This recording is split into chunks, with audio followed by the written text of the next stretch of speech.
So we switched on the Garmin. It does nothing instead of blinking because there is nothing to do yet. So we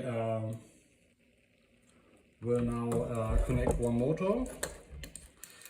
And the interesting thing with these, we have the CMOTION C-drive motors. I think it's a collaboration or influenced by Hidden, but I'm not sure of that. It's a relatively simple motor, but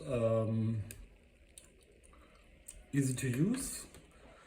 You have these sense and torque switches on down here, so you can change your torque and the sensitivity of the motor. On the fly you can switch the gear from one side to another, easy. You can put on another gear like a 0.6 or something like that when you have another lens. And yeah, easy to use motor. They come with these cables. One LEMO connector goes into the motor, one Fisher connector goes into the Garmin, and now this could work. We can switch it on now. It's still blinking, but the motor is blinking or is solid yellow, so here's everything fine. And we could connect other motors to that.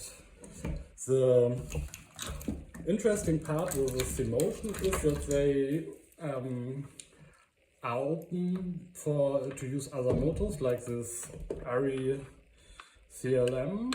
I could connect here too.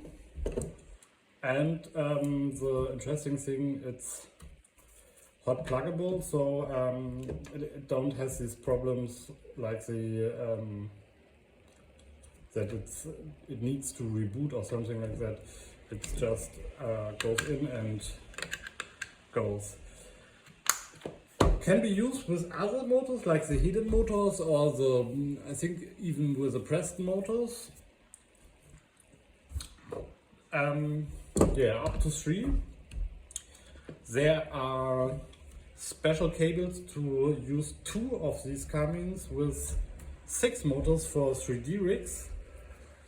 And there are bigger Garmins from CMOTION with, I think, 12 motors, so that you can not only control 2 lenses in a 3D rig, but also control the 3D rig and the camera position in itself. So CMOTION was always very innovative in these things. So they checked, or they knew that they had the technology for some things, and don't just put out the cable that connects 2 of this and then said, okay, yeah, we can drive 2 zoom lenses in a 3D rig. They also added 2 more channels to get the thing more round and more reliable. So in the next part we have to bring in the hand unit, because this blinking won't stop.